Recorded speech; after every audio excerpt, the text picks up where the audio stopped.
to trade all the days from this day to that for one chance, just one chance, to come back here and tell our enemies that they may take our lives, but they'll never take our freedom!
And welcome to Anti-Tyranny News Radio here on UCY.tv. Thank you for joining me this evening.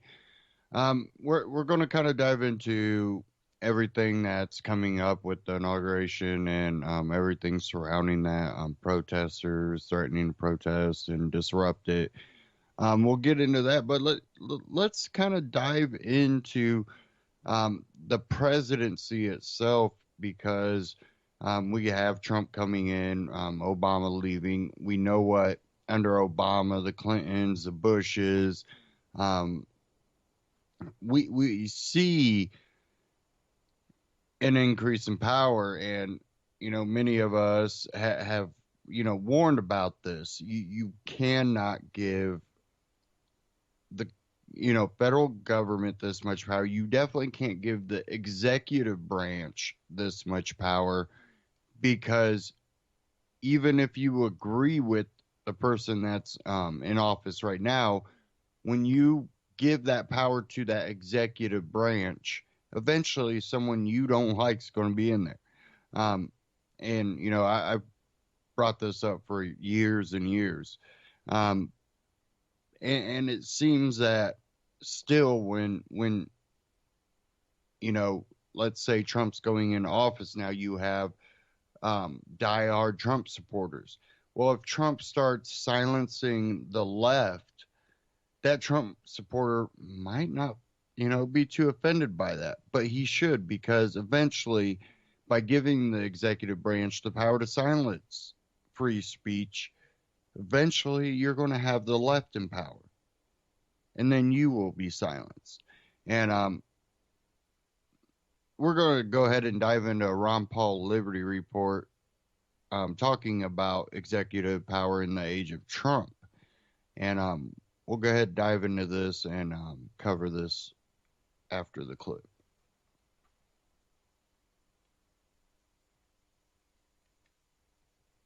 And thank you for tuning into the Liberty Report. With me today is Daniel McAdams, co-host. Daniel, good to see you. Good morning, Dr. Paul. Good.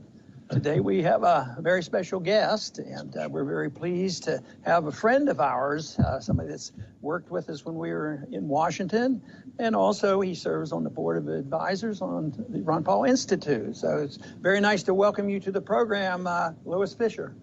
Great to see you. Good. Lou Fisher is a specialist in one subject that we have always been fascinated with, and that's how I got to know him. And that is, he's been a senior specialist at the research, at the congressional research, for over nearly 40 years, and he is considered the expert. I think he's testified more than once or twice, to Congress. I wish they'd listened more often to him, but no, dozens and dozens of times. And he's written many, many articles, and he's published many, many books. He has a PhD, and he has a law degree. But the most important thing, he has his head on straight, and he understands the Constitution, and he understands probably one of the most vital things about our Constitution that's generally ignored, and that is the thing that the founders put in there of separating powers and having the checks on balance, which has been totally ignored. So, Daniel, I know you've known Lou for a little bit. Lou was one of those great gems in Washington where he would be called on from Republicans, from Democrats. He was just a font of knowledge and wisdom, you know, and so he was not a partisan person. He was a champion of the Constitution, and he remains so active. He's with the Constitution Project now. Lou, he has a new book coming out in the summer that looks really interesting because we've had a few of topics like this when we were on the Hill. His book will be called Supreme Court Expansion of Presidential Power, Unconstitutional Leanings. Lou, I'd love to hear some more about that book. Okay, I do have to correct a little bit here and say that I do not have a law degree, but I publish regularly in law reviews, and as you know, my interest in separation of powers.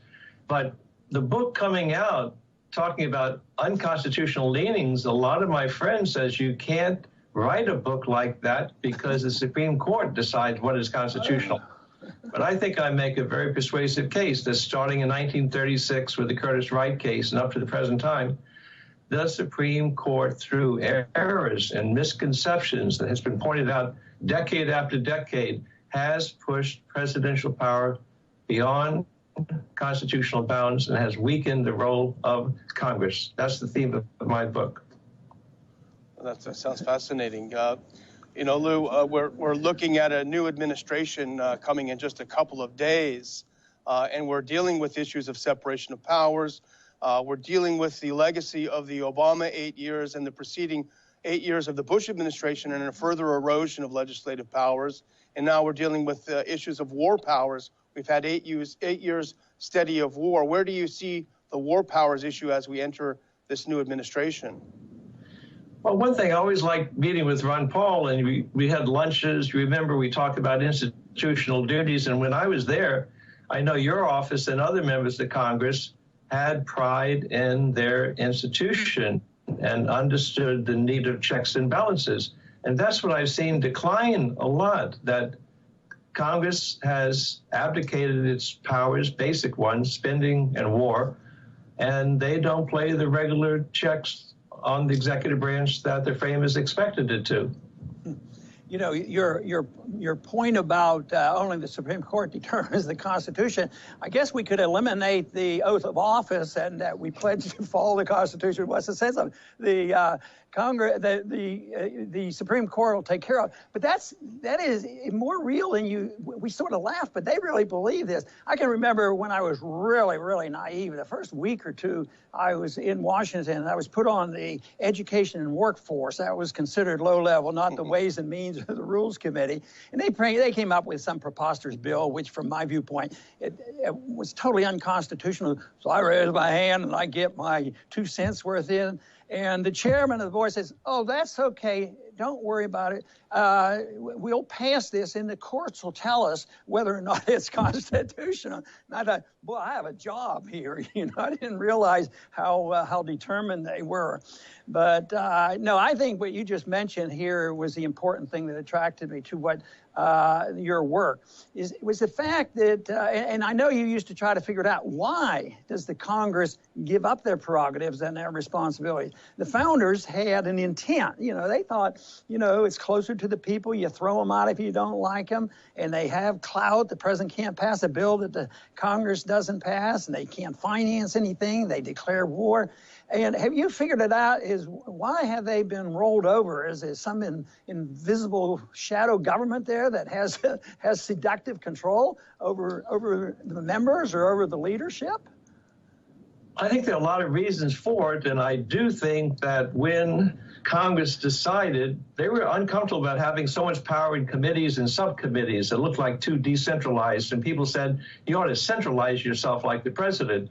Well, once you took power away from committees and subcommittees and put it in the Speaker's office, I think that was part of the decline in Congress. And the second big one, I think, is the Supreme Court case recognizing that somehow corporations are people and they have a right of free speech, and you have to give them all the right to spend all they want. So I think you have members of Congress, as you know as well as I do, they come in maybe on Tuesday, Wednesday, heading home on Thursday. Some weeks they don't come in at all. So they're not there. They're out raising money.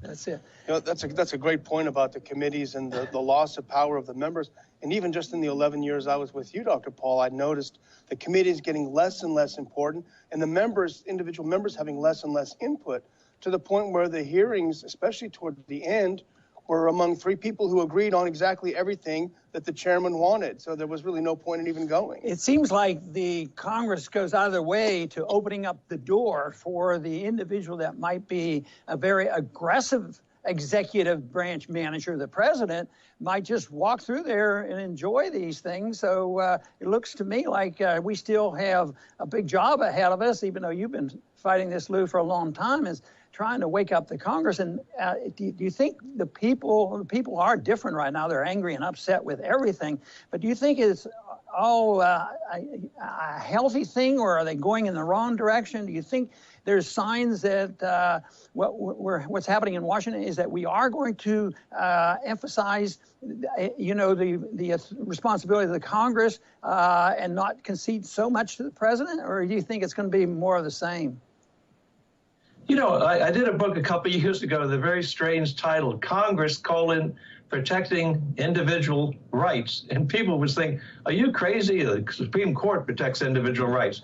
Well, I think my book shows very clearly that if you look at Congress and the Supreme Court and the president protecting the rights of blacks, of women, of children, religious liberty, Congress has a much stronger record protecting individual rights.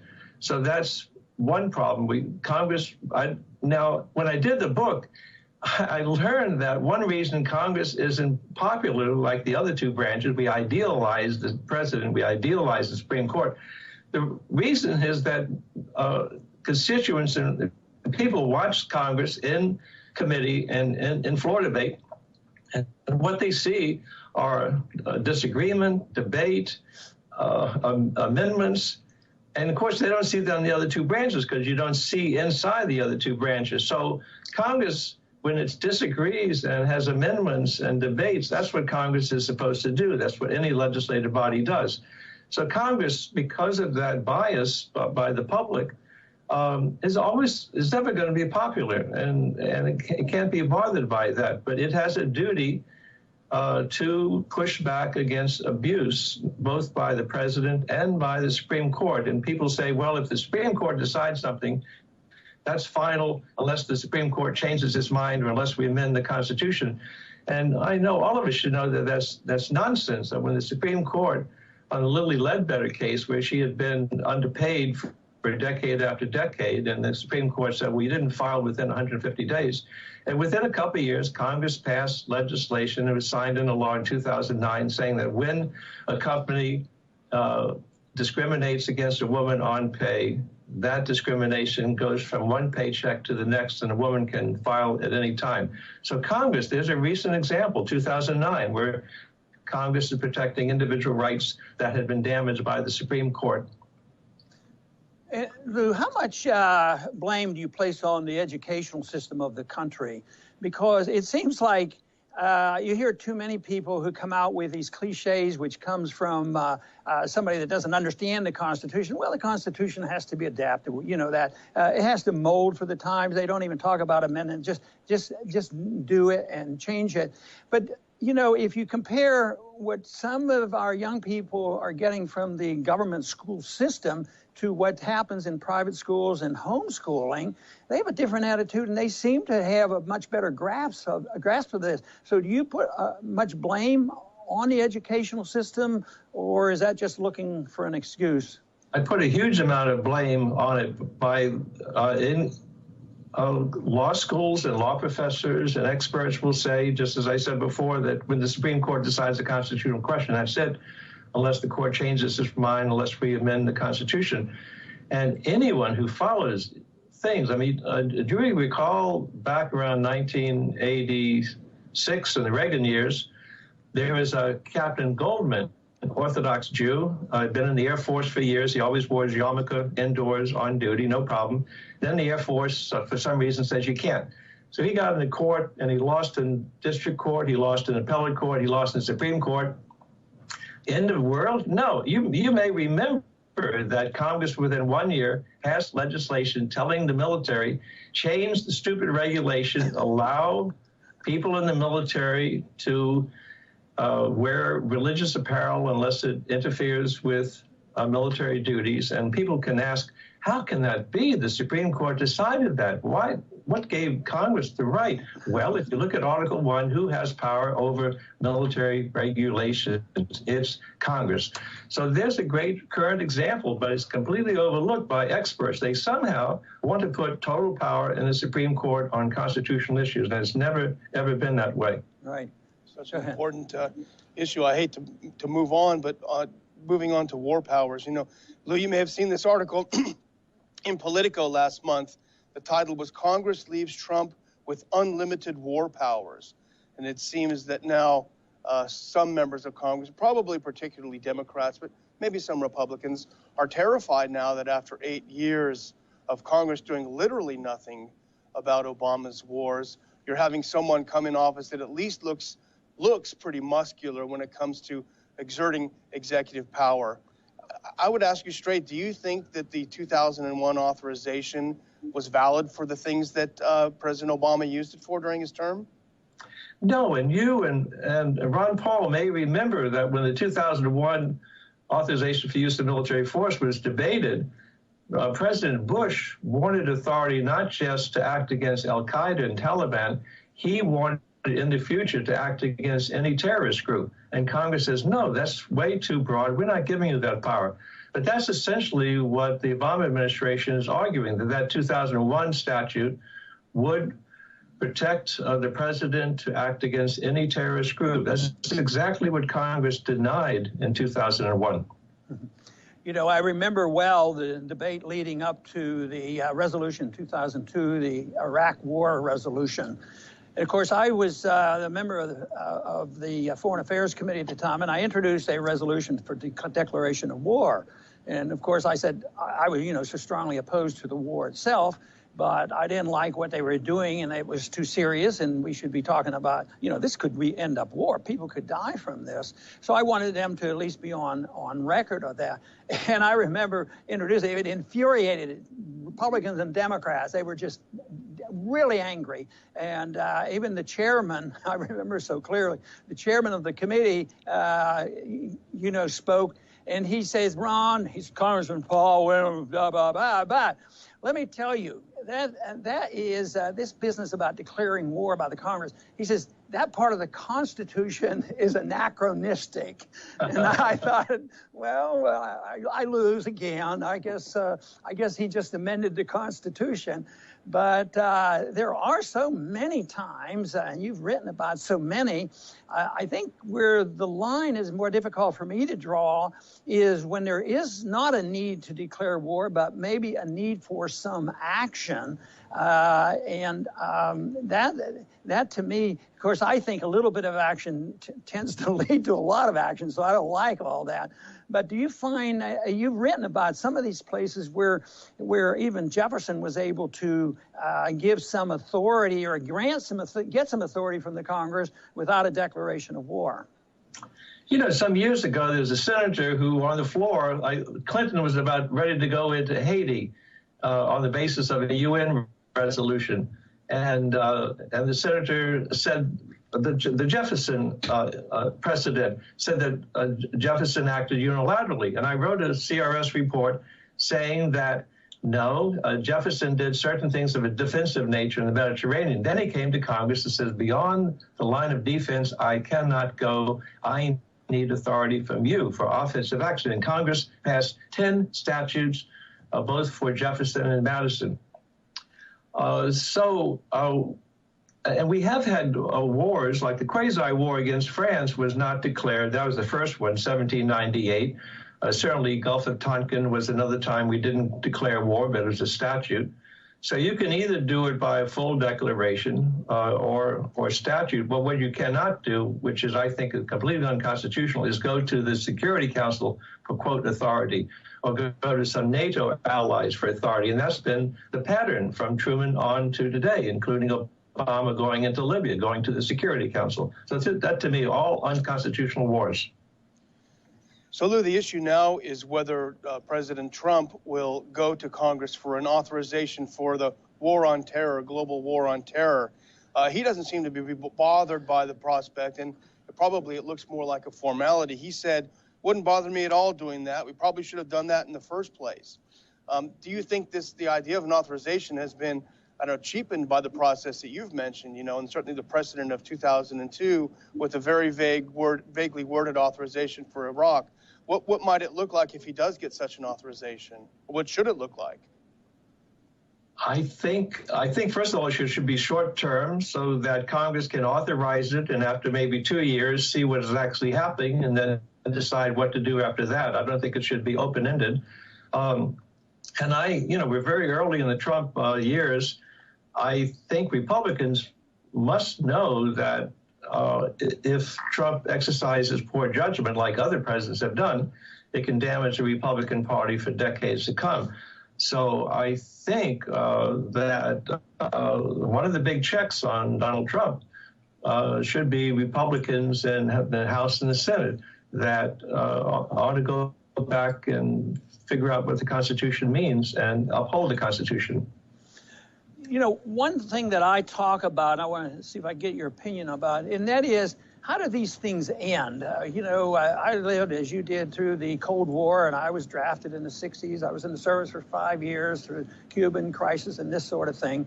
And the scare by the Soviets was significant and real, but it dissipated. It disappeared, and it was gone, and we didn't have to use our nukes. And the whole empire disappeared. But we have the same thing right now. We're in a lot of countries. We're overextended.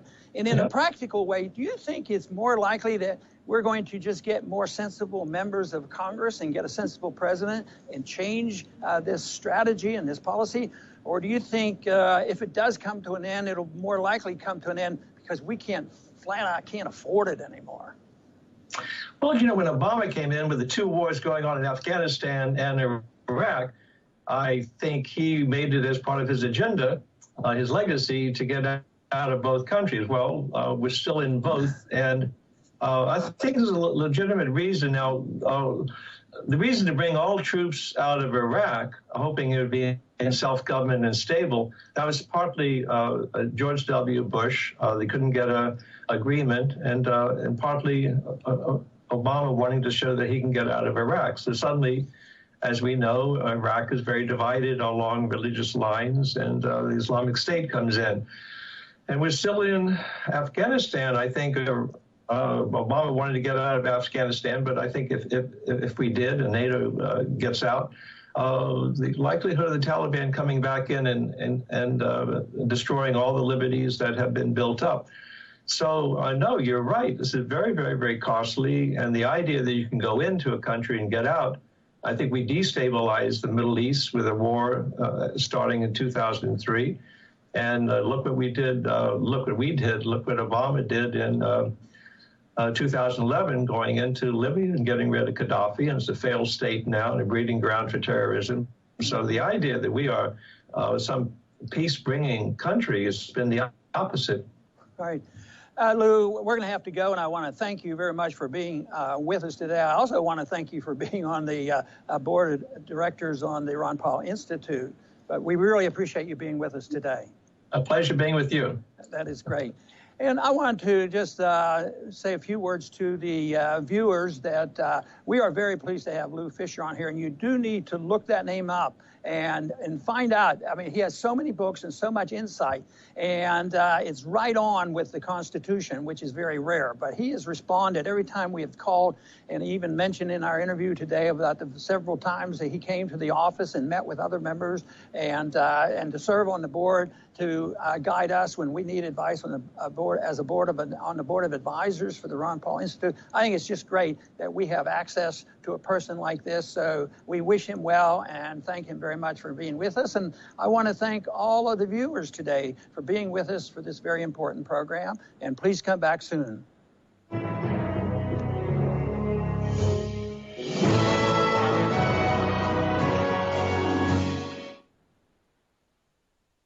Ron Paul Liberty Report, ronpaullibertyreport.com. Check them out. Subscribe on YouTube. Okay, now, it's something we talked about, and definitely when we start looking at wars, there's a trend that happens.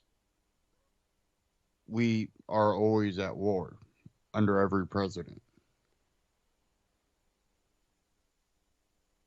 And we've been warned about the military industrial complex. And it's done nothing but continue to grow. And with all these microaggressions happening between Russia and the U.S., you know, the Middle East, China, I think it's becoming more aware that we're in some type of war already.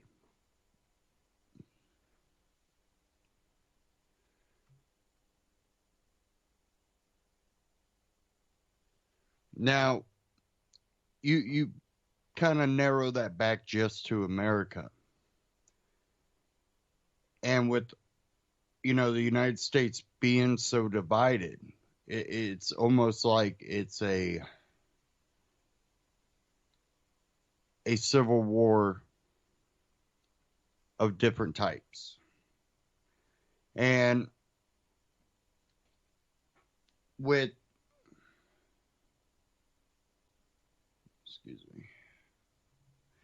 Now, with this inauguration happening, there are a lot of reports of the anti-Trumpers trying to shut down the city. Let me bring some of these articles up here.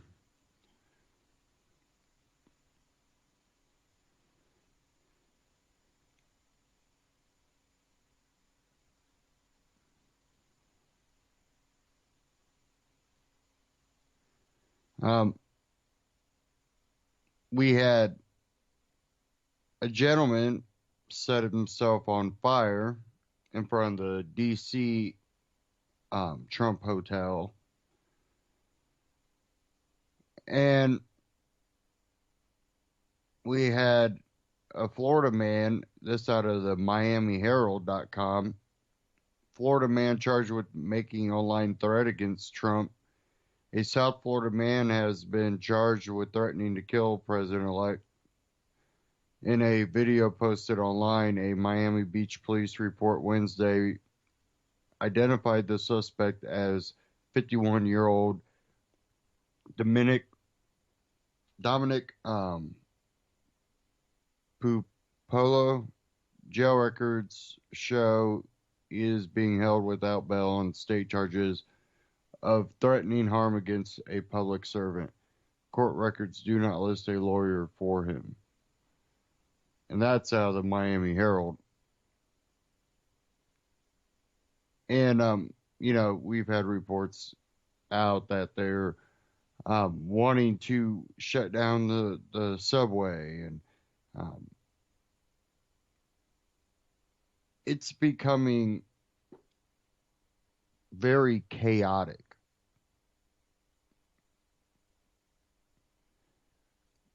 But a lot of that is also a facade. It's becoming chaotic after they already made people believe it was already chaotic. And I think that's something a lot of people aren't understanding. There's a lot of other things going on that should have our attention. But because of this constant media dividing the country, and I truly do blame a lot of the mainstream media,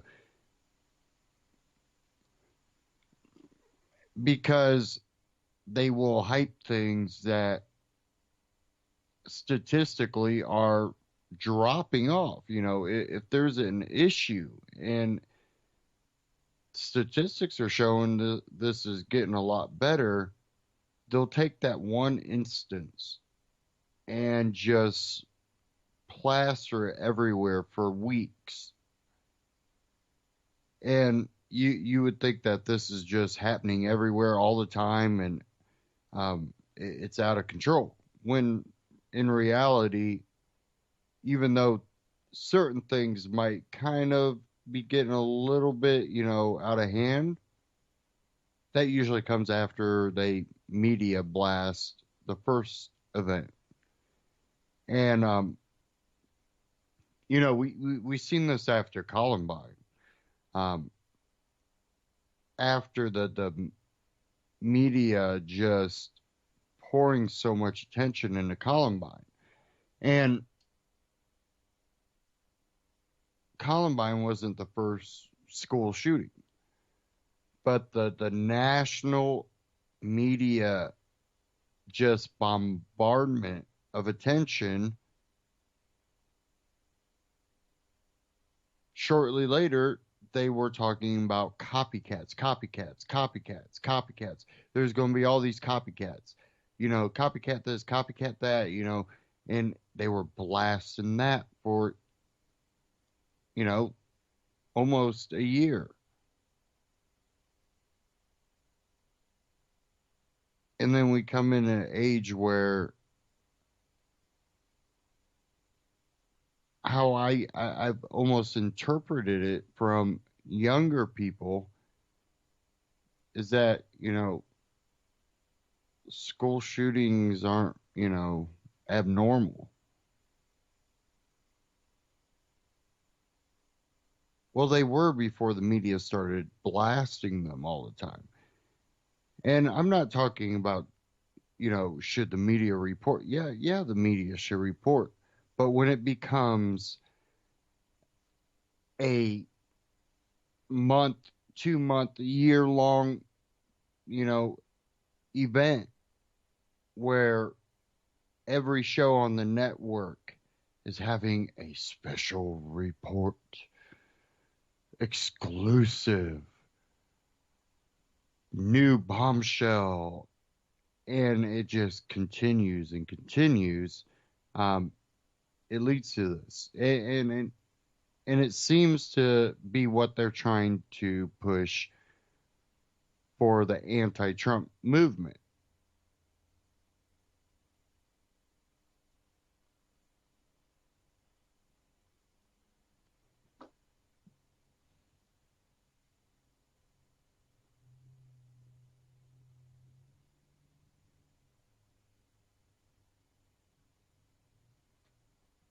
Sorry. Now, if we look at Hollywood, Hollywood has almost become stronger than the news outlets.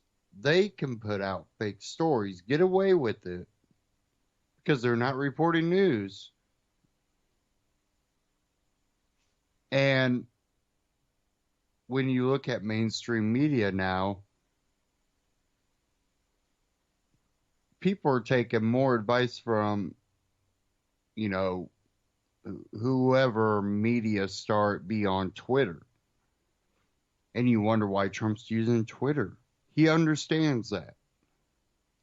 He understands how powerful that is. Then it also is kind of a snub to the media outlets that bashed him. He's not limiting their speech. He's just not going to contribute to it.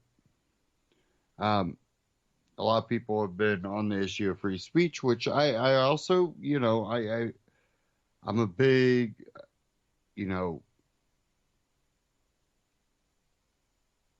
advocate, but also I'm very suspicious of Trump with free speech because of comments he made, and that's where my fear comes from. But by going, I'm not going to answer any of your questions or take any of your questions because I believe that you purposely put out false reports. You can do that. I can do that. I don't necessarily, think the president can't.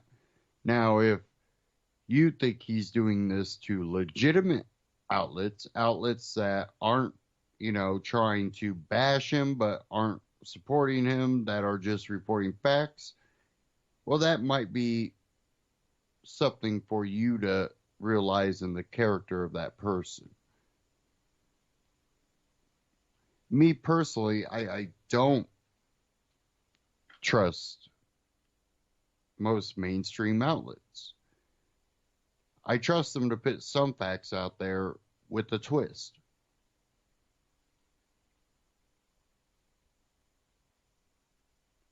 And really, a lot of alternative media has become the same way to an extent. Um, like I say, we live in an age of a biased media. Certain mainstream medias put out such false information that goes along with one narrative that even in alternative media that someone tries not to be biased, there is a level of bias, because if mainstream is putting out a socialist narrative, when you're trying to prove that, it's going to tend to lean another direction. That's a bias, and it's definitely in an age that is so divided. You're not going to get away from that. Even though, myself, I try not to be, a biased person, but I am to a certain extent. I recognize that. I try to be biased to the facts, but I do have my personal, belief, but I try not to force that upon others, nor do I want to restrict their way of living.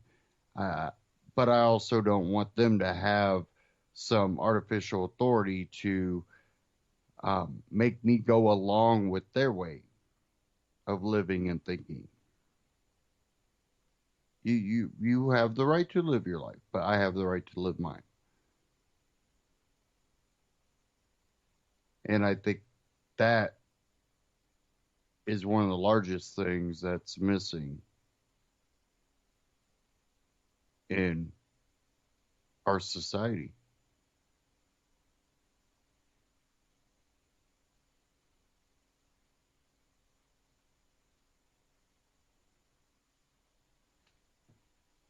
Okay.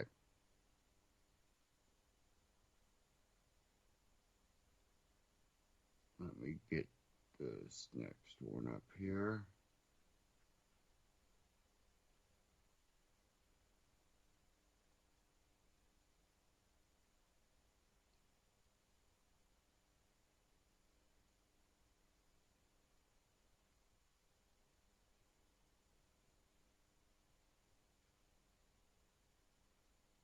Okay.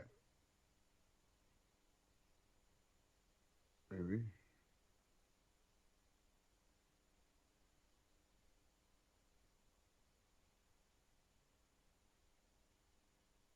Sorry.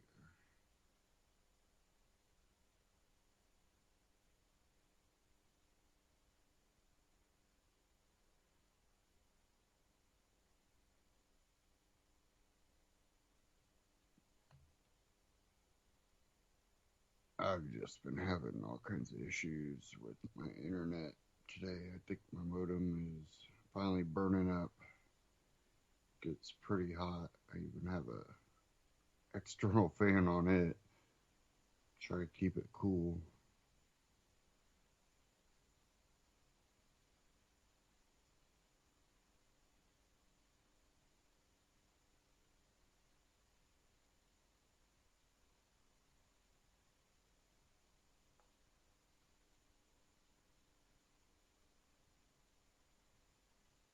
Okay, there we go.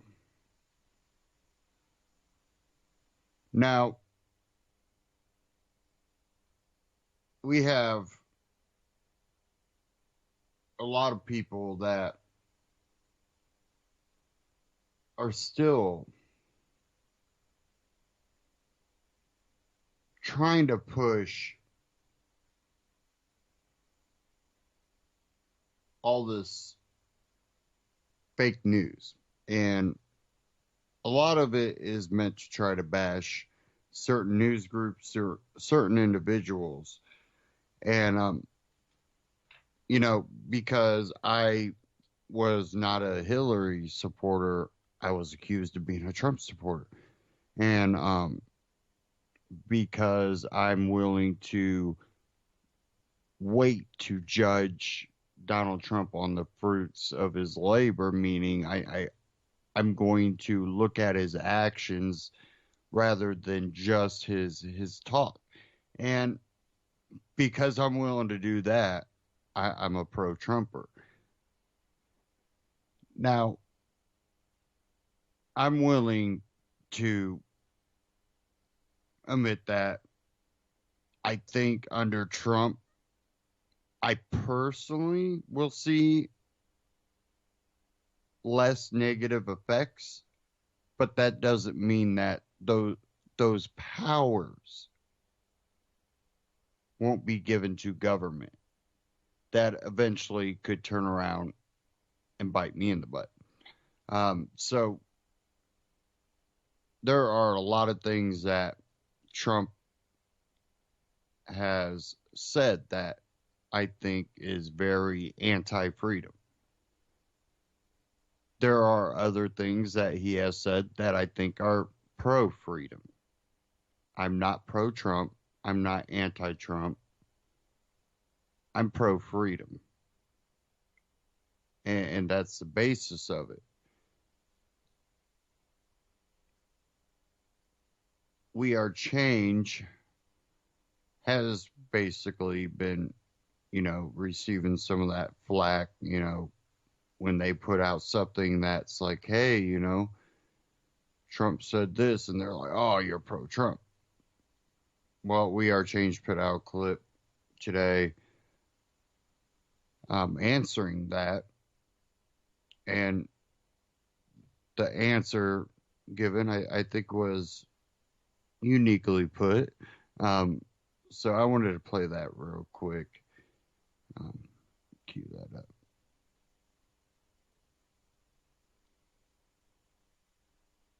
I wanted to take this opportunity to address a question that many of you asked me for a very long time, and I never had the opportunity to really respond. But now, with the Chelsea Manning latest news, it's a perfect time to answer the question of whether, quote, I am a racist, bigoted, pro-Donald Trump supporter, or whether I'm a leftist, liberal, snowflake, social justice warrior. And this is a very important question because we are seeing polarizing media, echo chambers, and the destruction of principles based on tribalism and party lines, and also AdSense revenue. I'll explain that later on, and I'll explain my principles and where I officially stand. The question could be best explained with the current situation unfolding right now with Chelsea Manning. As we know, Chelsea Manning's sentence was commuted. The right has responded by making fun of her and calling her a traitor. Ben Shapiro said, quote, no. See, traitors are bad, whether they're men or men who think they're women. But Ben Shapiro is the same person who had no qualms, no problems using WikiLeaks before. Listen. Okay, so here's how this worked. Debbie Wasserman Schultz is at the DNC, rigged the election for Hillary Clinton, right? Put her thumb on the scale for Hillary. She leaves. Hillary hires her. Yeah, I'm a total hypocritical butthole that will use information to my liking and my gang affiliation that I like, and I don't care about the truth on my pink. What is wrong with you, Ben? Seriously. Not only disparaging comments against Chelsea, but for God freaking sakes, you're okay with using WikiLeaks when it attacks the Democrats, but the WikiLeaks source that was able to expose the truth about the Republicans and George W. Bush, no, traitor. Same with Tucker Carlson. What the hell is wrong with you? I really enjoyed Tucker Carlson's show before, but today really angered me with this asinine comment that he made. On the same day, one of Chelsea Manning, who betrayed the country, and one of a Puerto Rican terrorist who sought to wage war against the country. What do these have in common, other than the obvious, they're both anti-Americans? Well, anti-American, goes on to call them traitors. No, Chelsea Manning is a whistleblower. She is a hero, a patriot who told us what the government did not want us to know. You simply don't like her because she exposed the Republican president. You defended WikiLeaks before on your national broadcast and the people's right to know what WikiLeaks releases. I get it. But are you arguing that voters should not have had the right to see that information? If you could take it back, would you say voters, you're not allowed to see that information? Well, I would say people should have the right to know what their government is doing when the Democrats are doing it, but when the Republicans do it under George W. Bush, no. You're a traitor. You're anti-American. Does Tucker even understand that it was Chelsea Manning that put WikiLeaks on the map? It was Chelsea Manning's information that she leaked, that gave to WikiLeaks, that gave WikiLeaks its prominence, that made WikiLeaks the enemy of the state. They have been supported by the right. They have been supported by Donald Trump supporters who are now biting their tongue in utter hypocrisy and uttering the lines of neoconservatives like frickin' Judith Miller, who came out, and the same with that segment on Tucker Carlson's show, talking about how Chelsea Manning endangered the lives of Americans. And Judith Miller goes on to say that Chelsea Manning's revelations killed Americans. That is not true. There's a Guardian article with the transcript with recordings from the actual court hearing of Chelsea Manning that shows that no U.S. soldier died. But you're still ushering those lines. Put your frickin' bow tie back on, Tucker Carlson, and maybe you could get your head on straight, because you're full hypocritical bullcrap right now just shows you how biased you are. Now, this leaves the question, like, Luke, where do you stand? I mean, obviously, you know where I stand on this issue right now, but I've been doing this for about 14 years now, and my principles never change. They were always pro-free speech, pro-whistleblowers, pro-freedom, pro-truth, pro-accountability from our representative government that is supposed to represent us, that our taxes pay for. Always anti-war, because that is never the solution. And I've been on those principles for a very long time. Whether it's a Democratic president or a Republican president, it doesn't matter. Those core principles that I have in myself, that are the truest version of myself, have never freaking changed, and they never will, because those are important principles who make me who I freaking am. And it's not just me getting flack now, because now I'm being called a social justice warrior, when previously before, when I was talking about Donald Trump's constant fights with the intelligence agencies and mainstream media and Democratic operatives that are pushing for war, people were calling me a Donald Trump supporter. Now I'm being called a social justice warrior because of this. It's not just me. It's also our intrepid reporter, Cassandra Fairbanks, who's getting a lot of flack and a lot of hatred, and she pointed it out perfectly.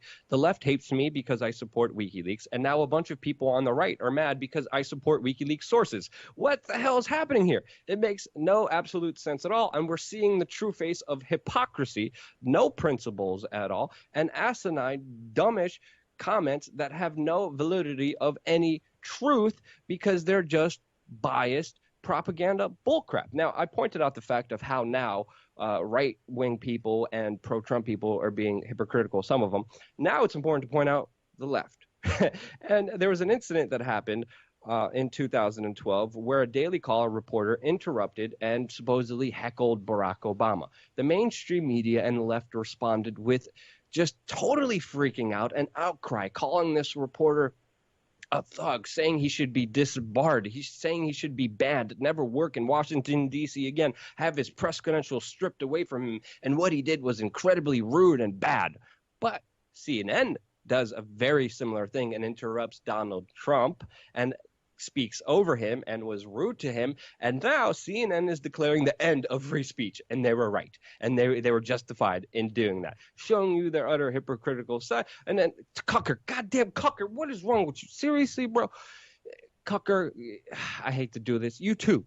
Good reporters heckles Obama, rude reporters interrupt Trumps. Like, seriously, stop with the duplicitous messages. Personally, I believe journalists should heckle the crap out of elected officials. Ask questions and demand answers. That's a very important one. No matter who you heckle, like, just ask your freaking questions. Demand answers. Don't scurry around behind it, and there shouldn't be anything bad around it, for God frickin' sakes. Now, I thought about this long and hard. What is allowing this to happen?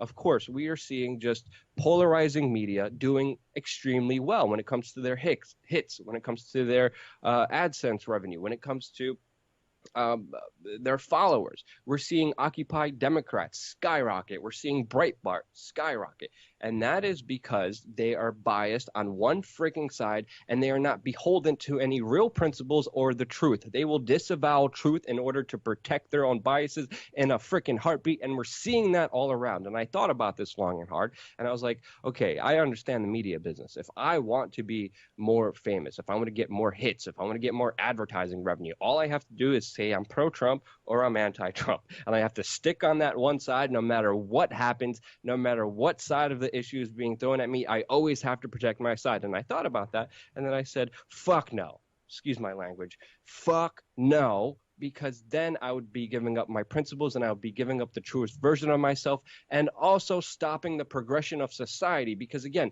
this is incentivized by you, the viewer, because a lot of people who are viewing information and news websites, they want to hear their own opinions regurgitated back to them to make them feel like they are right.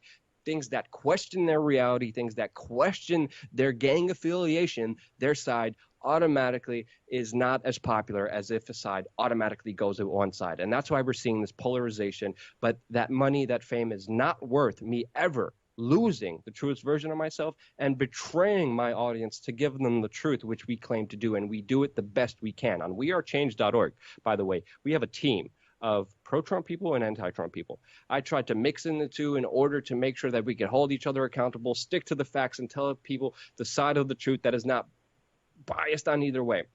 We're not perfect. We make mistakes, but we're trying to build an organization that does the best job to progress society forward and to uphold to the truth no matter what.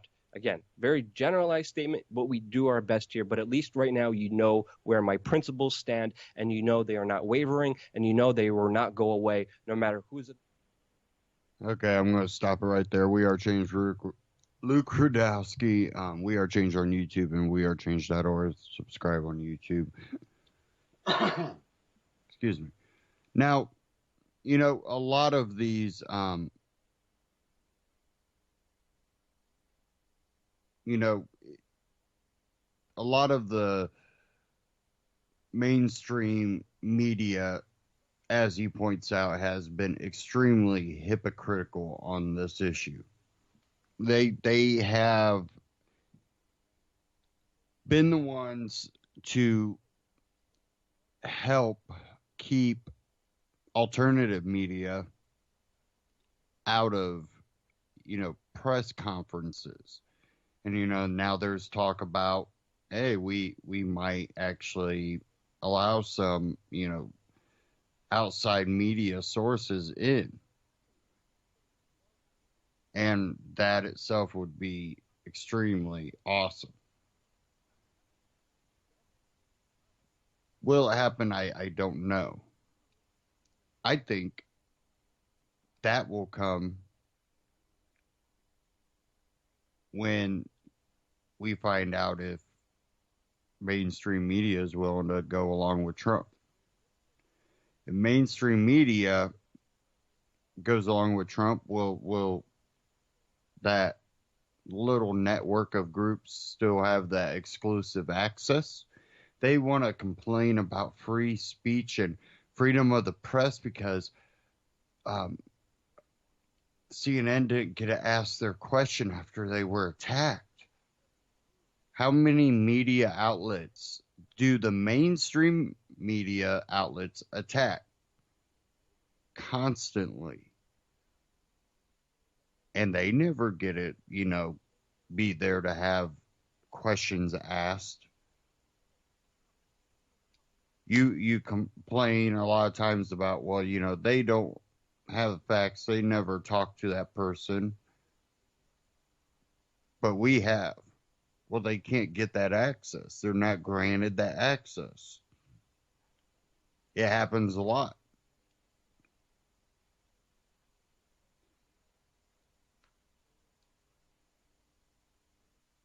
Now,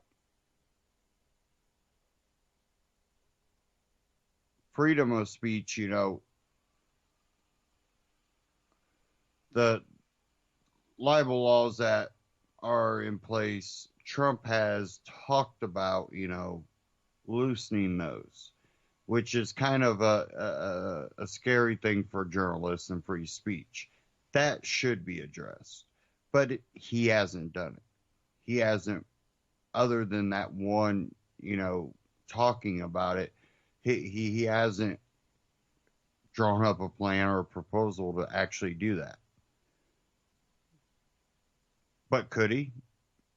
Possibly.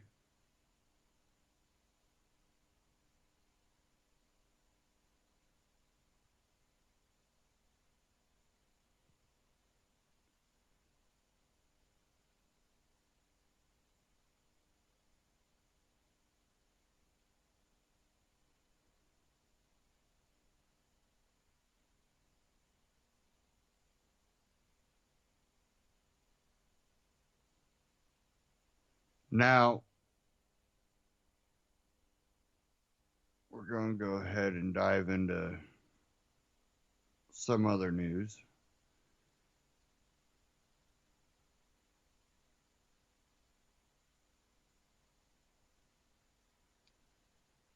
Now, this article is from New York Times. Russia extends Edward Snowden's asylum. A day after President Obama commuted the sentence of Chelsea Manning, the Russian government clarified on Wednesday that the fate of Edward Snowden, the other main source of secrets about United States surveillance in recent years, Mr. Snowden, a former National Security Agency contractor who was granted asylum in Russia in 2013, will be allowed to remain in the country for a couple more years. Maria Zakharova, a spokeswoman for the foreign ministry, said on Facebook. He and his supporters have been campaigning for a pardon from Mr. Obama, but the chances of clemency appear to be vanishing small, given that his name did not appear on a list of pardons on Tuesday. Mr. Snowden found himself essentially stranded in Moscow 4 years ago after he was thwarted in his attempts to fly to Latin America following the publication of articles in The Guardian and The Washington Post based on information he provided revealing extensive surveillance and data collection programs operated by the NSA. In response to a question about why Mr. Snowden and Miss Manning were being treated differently, Josh Earnest, the White House press secretary, said on Tuesday that the documents leaked by the former NSA contractor were far more serious and far more dangerous than those by Miss Manning had disclosed. Miss Zakharova described her Facebook post as a rejection of an idea presented in a recent article in the Cipher brief by former acting director of the CIA, Michael Morell. He suggested that Russia should extradite Mr. Snowden to the United States as a signal of goodwill to the incoming Trump administration. Ms. Zakharova said that Mr. Morell's suggestion of turning over Mr. Snowden would amount to a gift for the new American leader. That is apparently a gesture that Russia is not prepared to make. However, even though President-elect Donald Trump has spoken admiringly of Russia and its President Putin, the funniest thing is that the former deputy director of the CIA does not know that Snowden's residence permit in Russia was just extended for a couple more years, she wrote. So, it really doesn't look like Snowden will get a pardon, by what Josh Earnest said, and, he hasn't been pardoned yet. Could it happen last minute? Could. Doubt it. I doubt that that's even going through the president's head at this point. And then Assange said that he would allow himself to be extradited under certain conditions. Telegraph, Julian Assange's conditions for extradition to U.S. not met, says lawyers. Lawyers for Julian Assange have indicated he may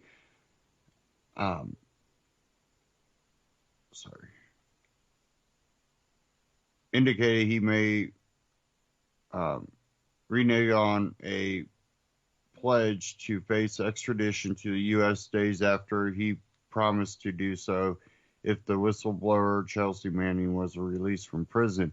The WikiLeaks founder said last week that he would leave his self-imposed exile in the Ecuadorian embassy in London if President Obama freed former U.S. Army intelligence analyst Manning, who was jailed for 35 years for leaking documents relating to the Iraq War. Mr. Obama announced on Tuesday that he had commuted Manning's sentence, meaning she will be released in May, but said the decision had nothing to do with Mr. Assange's offer.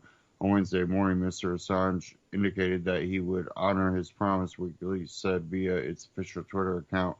Assange is still happy to come to the U.S., provided all of his rights are guaranteed, despite White House now saying Manning was not quid pro quo.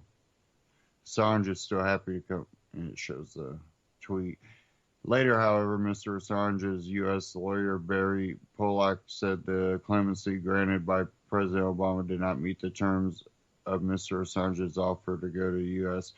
Mr. Pollock said Mr. Assange welcomes the announcement that Ms. Manning's sentence will be reduced and she will be released in May, but this is well short of what he sought. Mr. Assange had called for Chelsea Manning to receive clemency and be released immediately. Mr. Assange, 45, who is subject of an espionage investigation in America, has not been publicly charged with any crime in the U.S., though his legal team believes it is possible he could have been charged under seal, meaning the charges have been kept secret from him. Another legal source close to Mr. Assange said, I think Julian, like Donald Trump, is still distrustful of the CIA and the FBI, so I don't think he would go voluntarily to the U.S. or voluntarily put himself in a position where there is a risk of that. And you can read the rest of it. At Telegraph, I'm going to play part of this clip from a Ron Paul Liberty Report about Chelsea Manning, because, you know, we don't see any clemency for Assange. We don't see it for Snowden, even though the Chelsea Manning thing they said wasn't to try to get Assange, it still very well could have been. And again, there's no current charges unless it's under seal, which they do that a lot of times, which a lot of times it even means they won't file the charges. They'll have them in an envelope under seal. They'll put a little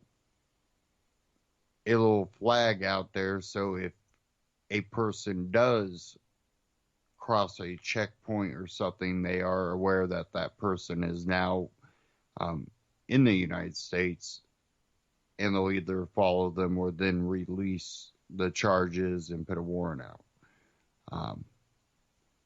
But they sometimes don't want to actually file the charges until the person's back in the country. So that's what Assange is basically expecting to happen. You know, there's charges, they just haven't filed them.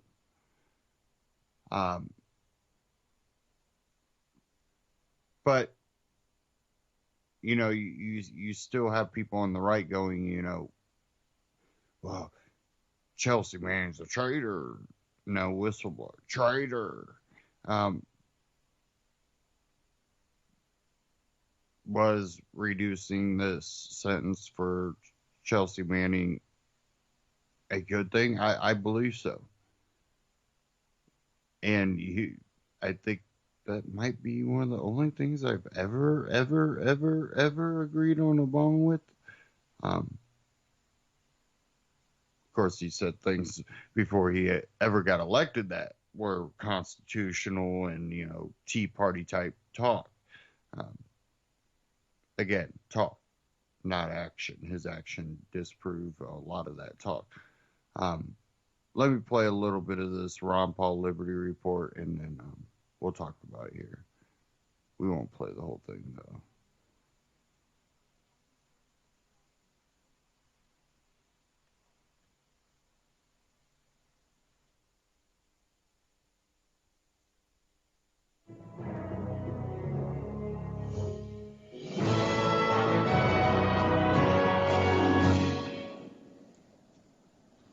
Hello, everybody. Thank you for tuning into the Liberty Report. With me today is Daniel McAdams. Good to see you. Hello, Dr. Paul. Well, good. There were big news yesterday on Chelsea Manning. It's a case that we've been interested in for so many years. It's hard to believe. What is it, 7 years now since this has been going on? Yeah. But I think most people know about her. But, very briefly, she, exposed some of the things that the government is doing. The most important thing, really, the atrocities that we were committing in Iraq and Afghanistan, and the state didn't like it, so she gets arrested and court-martialed and ended up in prison. But that's just part of it. She released classified information, but in comparison to what other people have gotten in sentencing for doing what she did, she got really a tremendous sentence, 35 years, and essentially it was solitary confinement. Yeah. And not a stable person to begin with, and attempting committing suicide. It was a real mess. But we were interested in the case, obviously, because we were learning the truth, getting the truth out, exposing our government for the mistakes that they're making. And that's not well received by the people who want to perpetuate the falsehoods about the government and the falsehoods about the empire. So this is terrible. Truth is very dangerous to them. And of course, they had to come down hard on her. So she's been in this prison all this time. So I think I didn't follow it on a day-to-day basis and try to get inside information on how seriously they were considering clemency for her. But, when it was announced, that was a big deal. And a lot of people have been talking about it. There's a lot of people furious about it. Oh, yeah. And there's a lot of people that are happy that it's some revelation of truth. I recall, the big episode with Daniel Ellsberg, when he exposed the truth about Vietnam. And I was probably, evolving in my determination to understand libertarian thinking. And, I was just trying to figure it out. But, the consensus was that guy was a criminal and he was a traitor, should go to jail. It turned out on technicalities he didn't have to. But he's a citizen today. When we talk about Manning and Snowden, these other things, he's sort of looked up to as a person that understands this. So I don't know what's going to happen here, but I know you've spent a lot of time thinking about this, and we've actually put some things on our website dealing with this case. Yeah, it was it was a surprise. There were some rumors that he might be on the short list for last-minute commutation of sentence or pardon or what have you. And we actually, there was a flurry of notes, I think, trying to encourage the president to consider this. As a matter of fact, as you know, we were contacted by Amnesty, who've been working on it very hard, and they asked whether you and Dennis Kucinich would sign a joint letter to the president, urgent joint letter, which, of course, you did. And that joined a lot of other letters, and I think probably had a big influence on the president's decision. But it was a surprising last-minute decision. As you point out, people that have been convicted for infractions similar to Manning's have gotten significantly less prison sentences. So it seems appropriate that 7 years in solitary confinement is time served. Well, to me, it was a delight. I saw one headline this morning, and I didn't read it, but it said, can Trump reverse this after he's president? I don't think he can without looking at the details, but I think it would be darn foolish for him. As a matter of fact, it's probably a blessing in disguise for him not to deal with it, because he probably wouldn't have been able to suffer. Let's say most people are sympathetic in spite of the noise made by the neocons, he'd probably have just a difficulty looking like that person, because he hasn't made any friendly statements toward Edward Snowden. Yeah. So I think it probably helps Trump in that he doesn't have to deal with this. And so I think it's good, because there's more truth out. And I think the more respect we can give for the revelation of truth, even if it's the practice of civil disobedience, the better. Because the government's not in the business about telling us how they mess up on things. I mean, I've said many times on this show what commissions are set up for. Yeah. You might say, well, let's have a commission and study this out and find out why things didn't work out. Well, commissions are set up to cover up mistakes by government, or cover up sinister plans by the government. You know, maybe they are involved in nefarious activities. So I think anything that we can do, because to me, this would be less of a problem if we had our government less involved in world affairs, running the world, less involved in spying on Americans, less involved in participating in the biggest economic manipulator and financial manipulator in Federal Reserve. It's all those things that encourages reason for us to know more. So I think this is great. Yeah, and as you point out, the usual suspects, the neocons and the Washington elite, were less than happy about this revelation. John McCain said, "Her dishonor will last forever."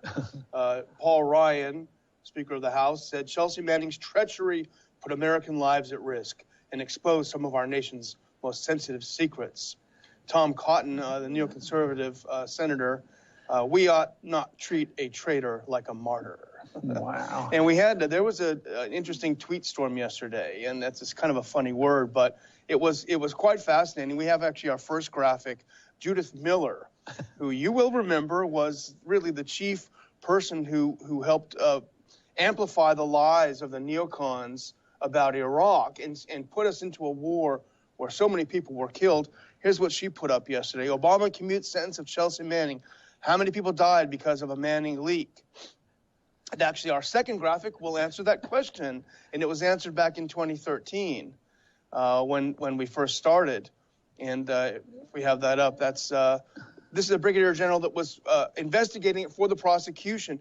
He had to admit during the trial that he could not find any instance where there was a death attributable to what Chelsea Manning had leaked. Now, can Judith Miller hide behind, well, she was misled by the people who were gathering the intelligence, or these outright lies? That's exactly what she did. When the storm was breaking, she went back in there and said, "It's not my fault," essentially, "not my fault, they just fed me the wrong info."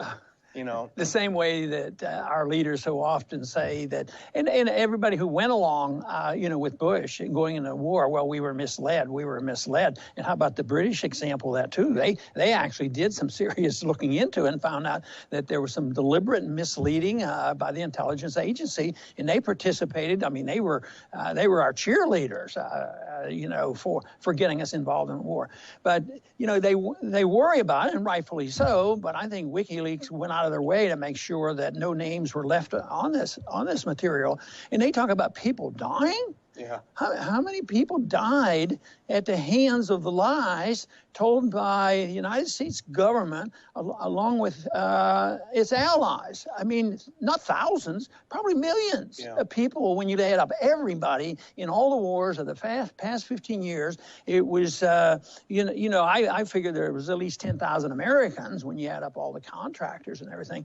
But how many people are continuing to die? I mean, every day you'll read, if you look around, civilians, collateral damage, more people died. Yes, we have to stop them.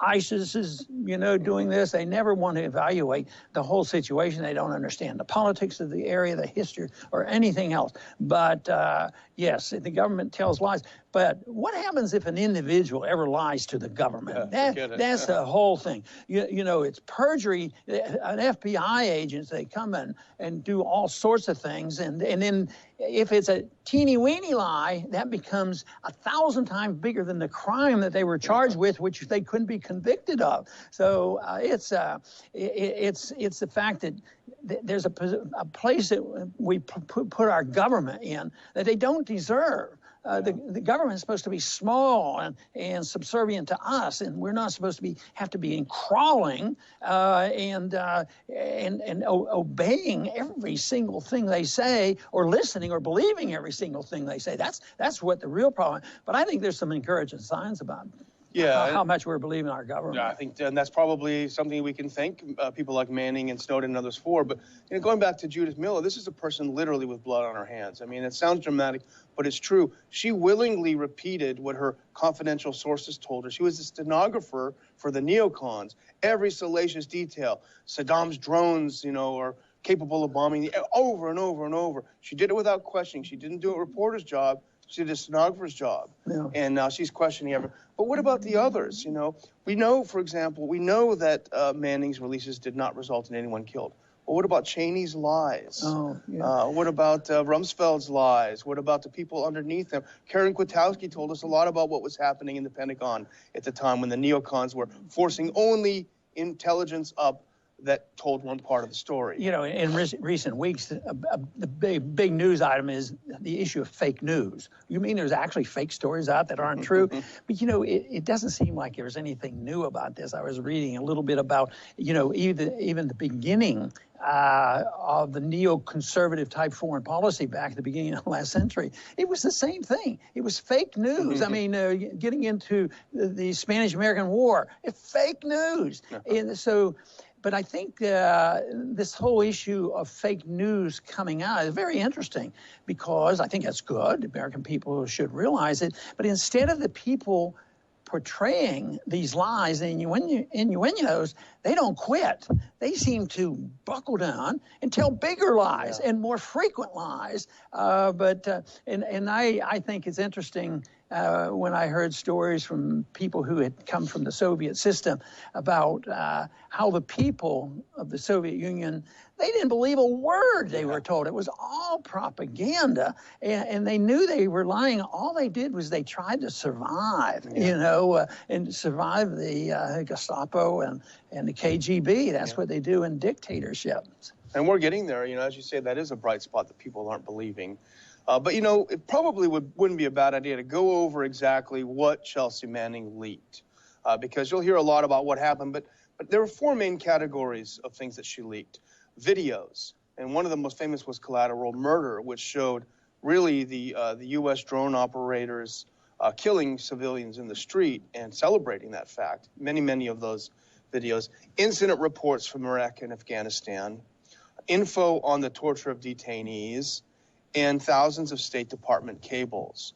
And there was a great piece in The Nation a couple years back. Chase Mader wrote it. And he went through a couple of the things that came out in the cables. These are these terribly secret things that we dare not know. But if you indulge me, I'll read you a couple of them. And there's a bonus one in the end that I think you'll really be interested in. But here's from Chase's story. Information leaked from the Pentagon and files obtained by The Guardian, which is the original publisher of the WikiLeaks stuff, contained details of more than 100,000 people killed in Iraq following the U.S. invasion. Can't know about that. Egyptian torturers were trained by the FBI. Can't know about that. State Department memo, the U.S.-backed 2009 coup in Honduras was illegal and unconstitutional. We hacked their country. Washington was misled by its own diplomats on the Russia-Georgia showdown. This is what we learned. And here's the bonus. You're going to love this.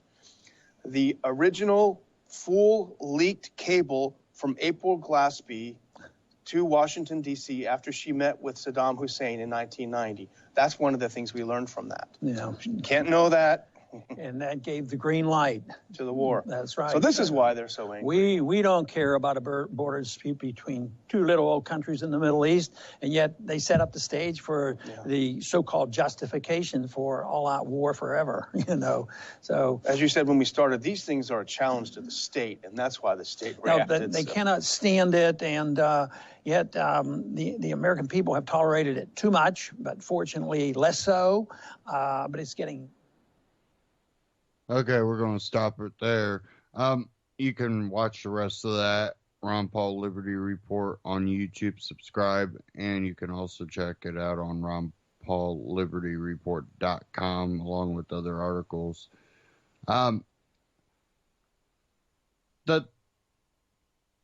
the right doesn't like when the military industrial complex exposed. There is a large neocon base on the right. And what's really funny is the anti-war on the left tend to be pro-war when they're in power. But what the left has done a little bit more than the right, not, the right's done it too, but is where, under Obama, he relied heavily on, the NATO, United Nations. It had nothing to do with America. I just need to go to NATO and United Nations. I don't need to go to Congress. Something the right has done less of, but has still also used those organizations as leverage.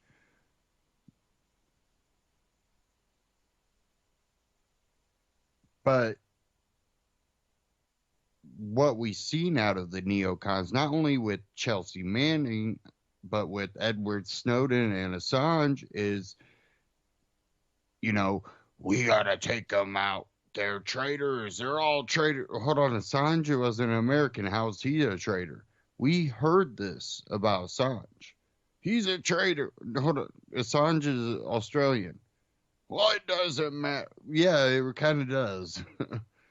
If we're going to, have a legitimate conversation and thought, it has to be on facts, not emotion. And if you say you stand for freedom, and if you say you stand for the Constitution on top of that, and, I'm not the biggest constitutionalist because I'm a libertarian, but I believe that, the Constitution from where we are now is a big leap towards libertarianism. If you look at the Bill of Rights. But when we look at it,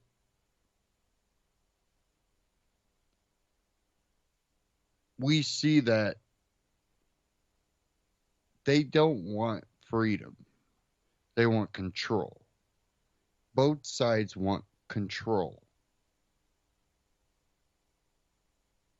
And we have groups on both sides that are willing to wage war and surveil the citizens of this country so they can, keep power. Whether it be Nixon or under Obama administration, where groups were targeted through the IRS.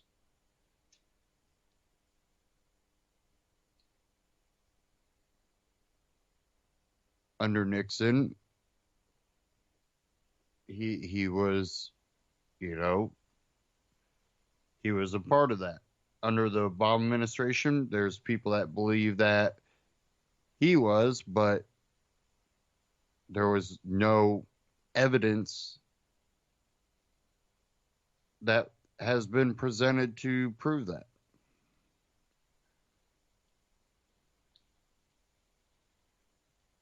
But Obama wants to say he's had this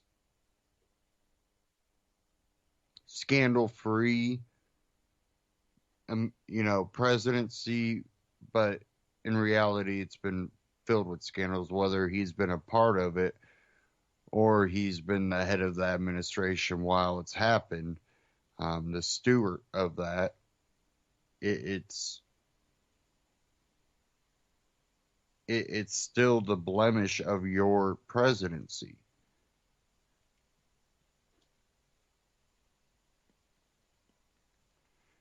And it's not always going well. Your diehard fans that you tend not to be able to do anything wrong for. those aren't the ones. It's the ones that they're waiting to see you do what you do. It's the ones that,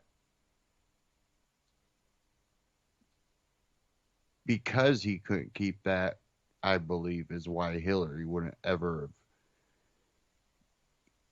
have. Obama has, under his presidency, this country has become more divided in many different ways.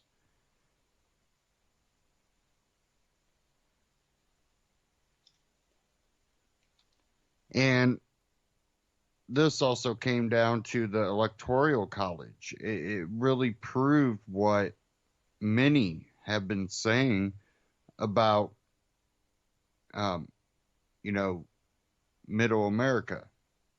Middle America has, under Obama, been ignored. And I would exclude Chicago from that, because Chicago is like a mini hub in between the coastal, you know, major coastal areas like LA, California area, and New York, of course, Maryland, Pennsylvania area. Chicago is kind of like that little corrupt area here in the Midwest.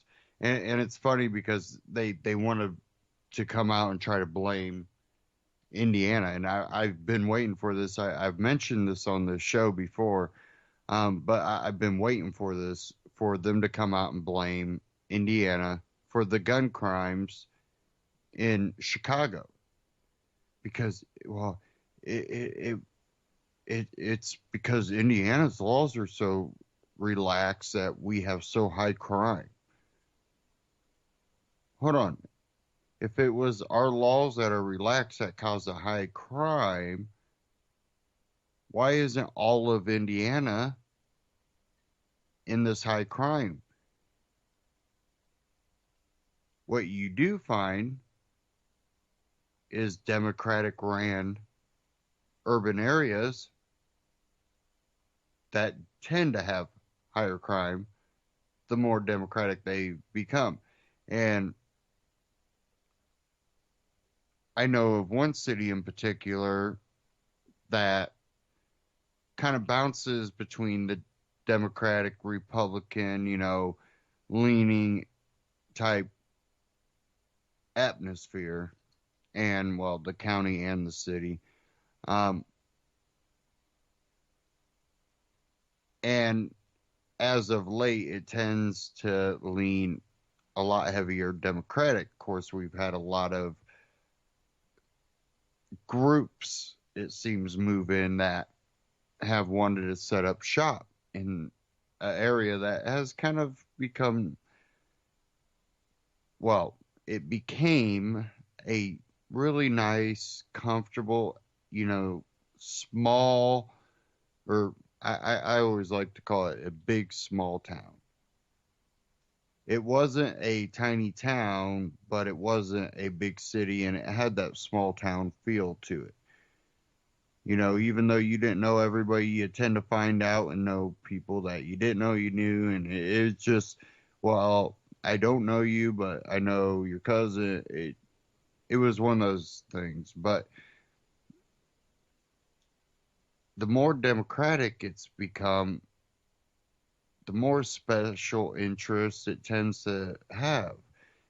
And I thought this before when it was tend to be a little bit more Republican, and I'm like, well, you know, I think the Republicans, you know, favor their people. Well, I think I had that influence because, well, they gave tax breaks to businesses, more tax breaks to businesses, which brought in business. It made a business-friendly environment, and it brought jobs that under some of the Democrats had gone away. Big factories had shut down. It needed, you know, more business to be able to invest in the area.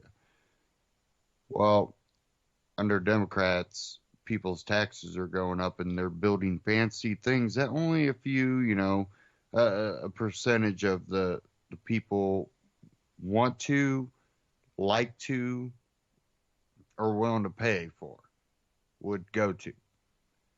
Ballpark. They had a ballpark, but they wanted this fancy one downtown. And they're talking about all kinds of other stuff. Well, it doesn't bring the business that they always tell you it's going to be. Oh, we'll bring in a stadium and it'll be more business. Well, for a few people, but in the process, so much tax dollars go to help subsidize all this that the urban residential areas that are more lower income, well, if the streets aren't kept up, the sidewalks aren't kept up, and they can barely afford to keep up the house because, well, the jobs have moved to these, department stores downtown because of the stadium, and, well, that doesn't, pay the bills.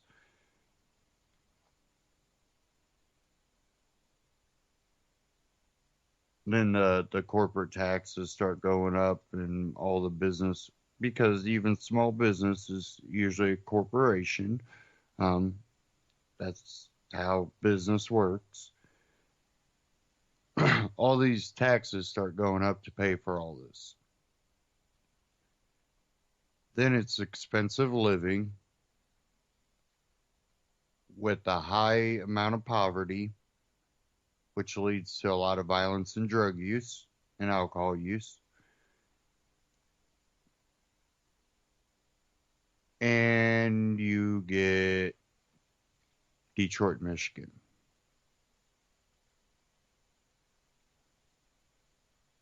Drive around a lot of large cities that have invested heavily in the downtown area and try to drive the streets if your car will make it around the streets. Oh, and by the way, they add wheel tax after wheel tax and gas tax and wheel tax and gas tax, and roads are still crap. But they made fancy looking turn signals for you. Fancy lighting up and down the pothole street so you can see everything you're hitting.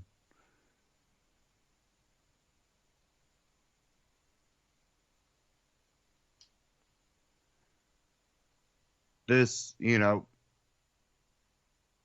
it's one of those things that I don't want to side with the right, because so many neocons are on the right pushing a lot of this.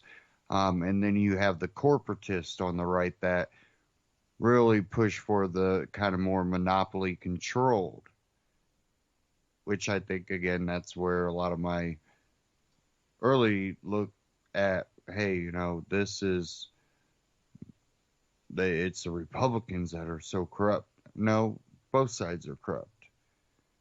But a lot of times I see worse effects come out of the left. And I think that's because they become more socialists. And I think that was evidence with the Bernie Sanders support. Now, I don't think that they should not be able to have their views, but I don't think they should have the ability to have government use force to take something that I've worked, hard for. Well, I've worked hard. Well, I no offense, I don't know, whoever wants to make this claim, but I know a lot of people that are socialists and they don't work hard. They complain hard, but they don't work hard. They don't contribute other than philosophy and protesting and civil disobedience. Well, civil disobedience is good, but how is saying government doesn't do enough for truly civil disobedience.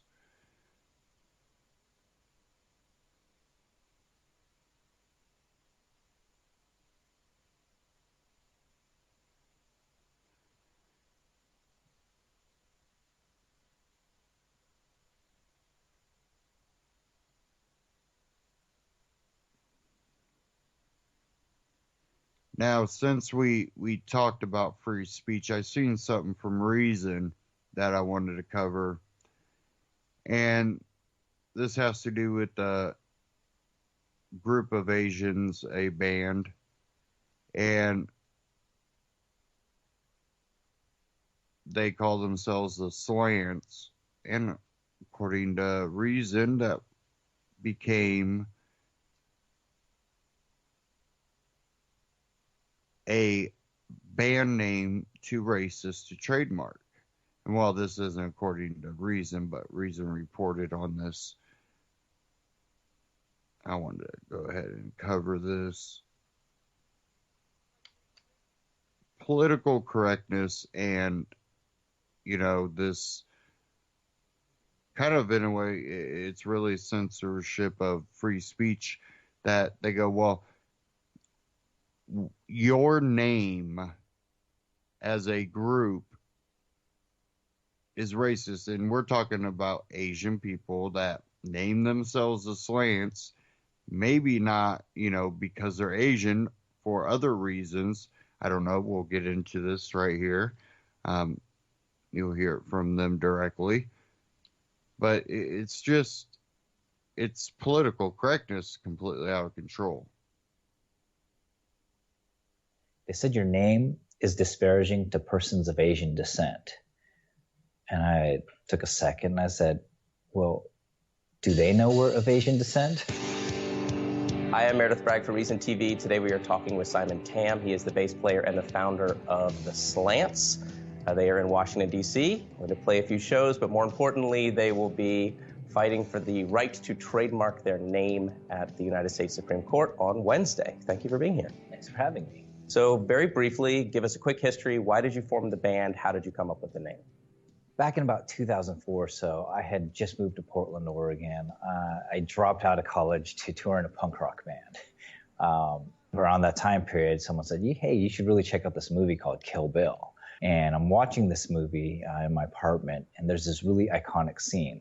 This woman named Oranishi, who kind of walks into this restaurant with all these mafia members behind her. And, for most people, this is just another trademark Quentin Tarantino scene. But for me, it was like an epiphany. I just had to stop there, pause the film, and thought, why is this different for me? And then I realized it was the first time that I had ever seen an American-produced film that depicted Asians as cool, confident, and sexy. And I was like, wow, the art form that I love, music, has the same issue. There are no Asian Americans on the cover of Rolling Stone, on the Billboard charts, on Spin, on MTV back when they used to play music videos. So I thought, something's got to change. And so I wanted to not be the token guy in the band anymore. I wanted to start my own band that would just kind of celebrate that culture. And that's when I got the idea of starting this Asian American kind of project. Now, throughout that process, I started asking people hey, what's something you think all Asians have in common? I'm trying to think of a band name here. And they told me Slanted Eyes. And I thought, that's really interesting because number one, it's not true. But number two, we can use it to talk about our slant on life as people of color. And number three, it sounds like, the kind of a band Debbie Harry would front. So I was like, this is perfect. And so then we became the Slants. You wanted to trademark your name. Why was that important? We had been touring for a while, and we were already doing pretty well. We did a couple national tours. NPR, All Things Considered, did this story on us because we were busting into anime conventions and playing for this geek army. And around that time period, a friend of mine who's an attorney said, hey, Simon, I really think you should get a trademark on your band name. It's really important for bands who are going to the next level. And he said, let me handle it for you. It'll only be a couple $100, and in about 6 months, this whole thing will be over with. Of course, things turned out a little bit different because almost a decade later, here I am fighting for this right at the Supreme Court as well. But it's interesting because like when people are talking about these issues about trademark rights, they keep saying like things like basically saying it's not important for bands or musicians to have. They keep saying like, well, Mr. Tam can still use the name of the band if he wants. But the reality is that it affects musicians much more so than they think. When you don't have a trademark registration, it's way more difficult to get a record label offer or licensing deals or other things that are critical for a up and coming music business. Did you think at the time that it was going to be provocative? The name has never been provocative. I actually thought it was kind of funny. I thought, okay, we can kind of flip this slur around and do like a positive, self-empowering kind of thing with the word. But that being said, like I had never been called a slant my whole life. I've been called many other things, all sorts of colorful words that people can think of for Asian Americans. But slant was one of them. So I thought this is kind of a clever, fun take on it. The U.S. Patent Office denied your trademark. Why? When I first got the call for this, I thought it was a practical joke. And my attorney calls me and he says, hey, Simon, we've got a problem. The trademark office actually rejected your application. And I said, well, did I fill something out incorrectly? Did I do something wrong? He's like, no, all that's fine. He said, but they said your name is disparaging to persons of Asian descent. And I took a second and I said, well, do they know we're of Asian descent? We just did this tour. We worked with over 100 plus shows across America with Asian American festivals. Who did they find that said it was disparaging? And they said nobody. But they did cite urbandictionary.com. They found an old Wikipedia entry, and then they showed a photograph of Miley Cyrus pulling her eyes back in a slant-eyed gesture. Are you serious? That's messed up. Like, you can't even put this stuff in a junior high classroom and have it accepted. Why is the government using this? So we decided to appeal. We thought they were just completely off base, and we found out over the years, over and over again, they continued to use like really questionable evidence just because they want to justify their decision, even though they knew it was wrong. Especially in rock music, you came from a punk background. It is littered. The history of music and punk music and rock music is littered with names specifically designed to provoke. Why are those fine? And like, what's different about your band name? So I'm not sure. I mean, when we asked them, we said, well, hold on a second. If slant is an inherent racial slur like you claim it is, why do you have over 800 other trademark registrations for slant? If it's really racist towards Asians, why did you give it out to hundreds of people, but you denied it in this case? The government said it is incontestable that the applicant is a part of an Asian group and is of Asian descent. In other words, what they're saying is the problem isn't with the name of the band, it's with us being Asian and using the name of the band. Because in their minds, if people go to a concert and they see a band called The Slants and there's a bunch of Asians on stage, or they go to theslants.com and they see photos of Asian Americans on there, they're going to automatically think of a racial slur and not any other possible definition. But by a logical construct, like that basically means anyone can register a trademark for The Slants as long as they're not Asian. So in their goal of trying to fight racism, they're denying me rights based on my race. And that's simply can't stand. In your mind, who gets to decide what is offensive? Yeah, I mean, I think offensiveness is up to the individual person. And really, it's up to you if you want to accept that offensiveness, like as an insult from someone else or not. It's not up to the government. You can't write a law about it, especially because cultures and language, they shift over time. Frankly, that's bad law. It's bad law to try and decide what's offensive and not. After this, we're hitting the road. We go on tour this spring, and we're going to do a cross-country tour. Of course, the Supreme Court decision is going to come out when it comes out, probably late summer, early fall. But we're going to continue recording music, playing it, touring, releasing music videos, and doing all the stuff that a band should do that doesn't have a giant court case hanging over its head. So we're really excited about that.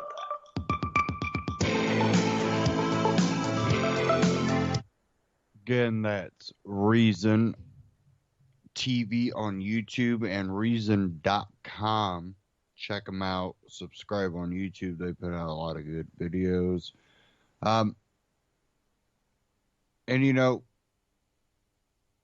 with this whole thing, where they're claiming racism by using racism. They're saying that, well, because you're now we're going to say because you're Asian and using that name that's going to be offensive because it's going to cause people to go, they're slants because they're Asian and that's all they're going. What? That's racist. And again, you know, he points out something. Culture is constantly shifting. What's acceptable? What's not acceptable? Groups, you know, changing how they look at things. You have, you know, religions, you know, shifting how they look at things.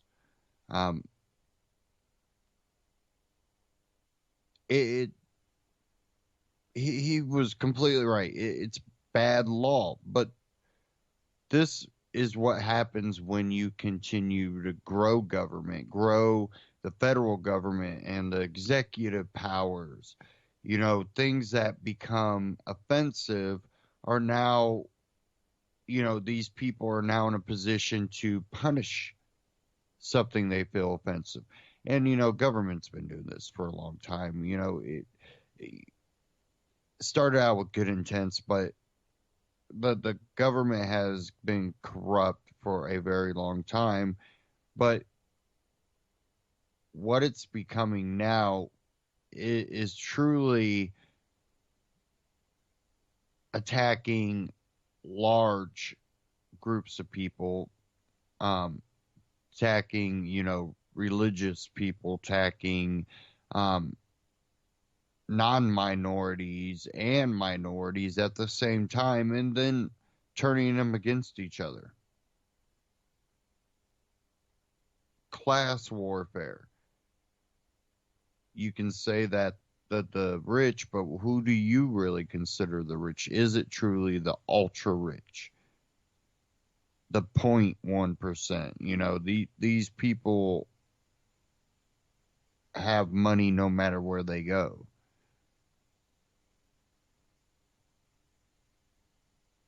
So, you know, we truly have to understand that we're being pinned against each other.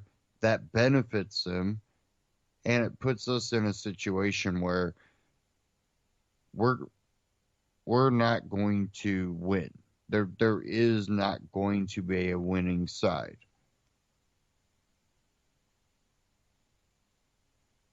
The side that thinks they're going to win will be the puppets.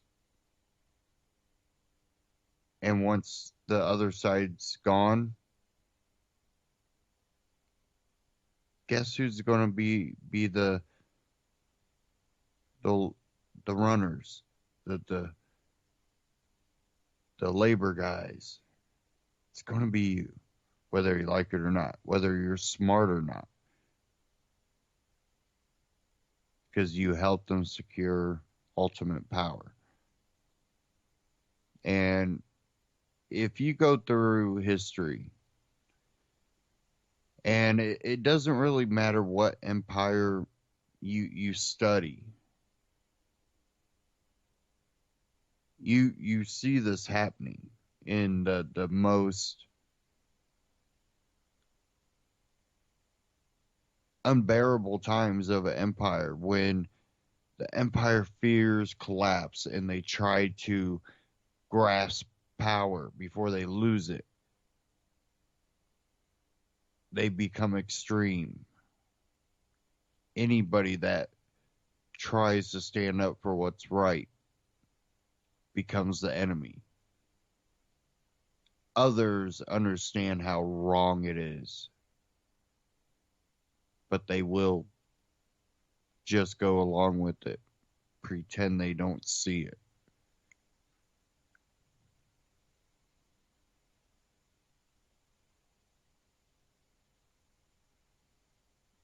Let's hope we don't have someone in power that's willing to do these things. Let's hope we never have to deal with this in our lifetimes, and hopefully, you know, our children, our grandchildren don't. But eventually, empires become extremely brutal, brutal beyond what we know right now. But are we truly far off?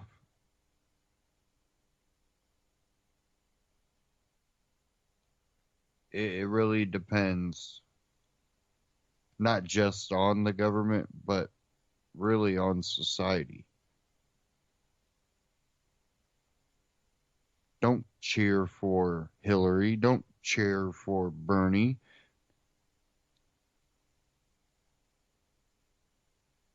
You know, the saying goes, you know, before you can help anybody else, you first have to help yourself.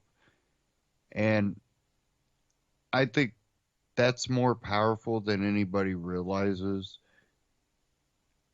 because when more of society lives by that, even when they hit hard times, they don't want the help, and they work hard to try to get back on their feet.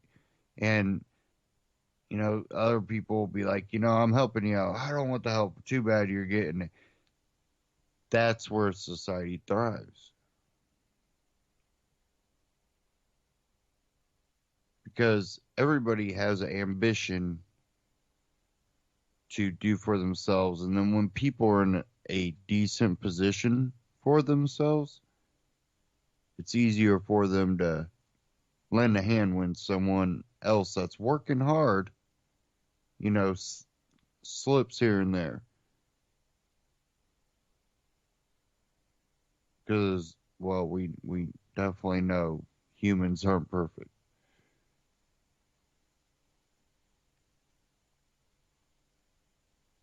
And at times, people will flip out, mental breakdown, evil spirited.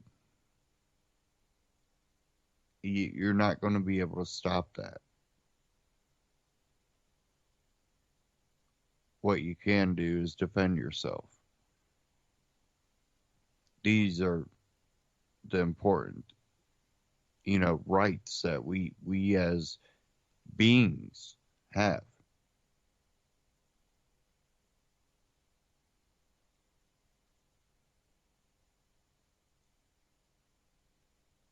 I want to thank everybody for tuning in tonight.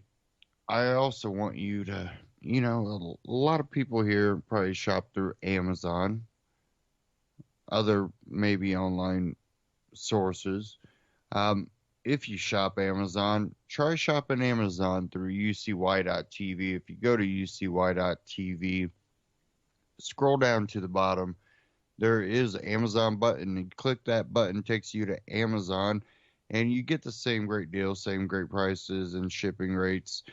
And at the same time, UCY gets a little kickback for partnering with Amazon. And, you know, that is one way to support alternative media and alternative networks like UCY.TV. And, you know, mainstream media has become extremely political, and it's really threatened by alternative media. And it's important that those listeners out there help support alternative media, because they will try to, you know, outpace us, and they got the money to try to do that. So every little dollar helps keep operating costs down. And, you know, it also shows that, you know, we are doing a good job here at UCY.TV and all the other hosts here. If we're out there reaching people, it's always a way to benefit society. There's so many different opinions and different views out there, and UCY has given a platform for all those views to be expressed in a way that is non-threatening and a place for free speech and freedom of thought to really be expressed. You know, when we look at mainstream media, we've seen so much division. So it's really important when you're looking at different outlets for alternative media. You look for the people that they're not being biased. They just want the facts out there, and they want people to, you know, here it is. This is what's going on. How do we come together to solve this? What can we agree on? And if we can't agree on it, maybe we probably shouldn't do it. Because that gets back to that back and forth. Who's in power? Who's in power? Oh, they did this to me before. Oh, they did that to me before. When they say Congress can't do anything, sometimes that's probably a good thing. And we as a society need to really kind of focus on that. Where we're not always going to be able to do something because we're not always going to agree on something to do. We can only truly change our personal lives if we respect freedom. Again, thank you all for tuning in tonight. Also, go check out My Patriot Supply. If you go to antityrannynews.com/mypatriot, it'll take you there. Same great deal, same great prices. And at the same time, we get a little kickback on our side to help cover our operating costs. We still have to have internet access and all of our, machinery to run this broadcast on our end. And, there's other broadcasts coming up after this. I really think you guys should tune in because there are great hosts coming up after this. And, don't forget to follow UCY on Facebook and Twitter. Also, check out Anti-Tyrannynews.com on Facebook and Twitter. Follow us. Also on YouTube, Anti-Tyrannynews.com and UCY.tv. And, as we go forward, we're going to have to realize that there is no utopia. This utopia that the left always proposes, and this utopia that you hear from the right, multiple utopias on both sides, really, that you always hear about, the ultra religious utopian dream, and then the neocon, America is the strongest, ticket, and on the left, the socialist and communist type paradise that doesn't exist. And I think libertarians, the ones that truly understand it the best, where there is no such thing as a utopia.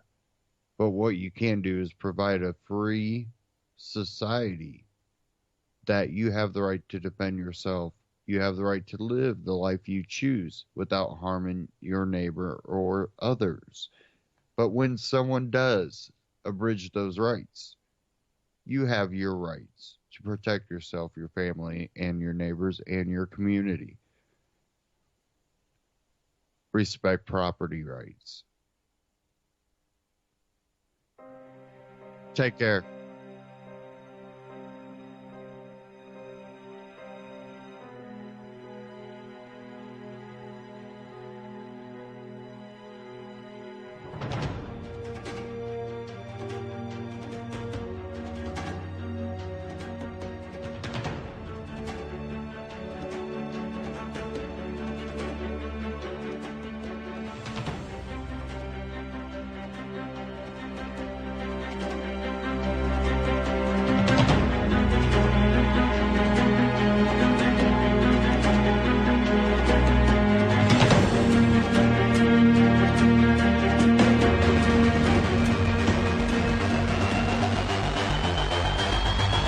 on the track to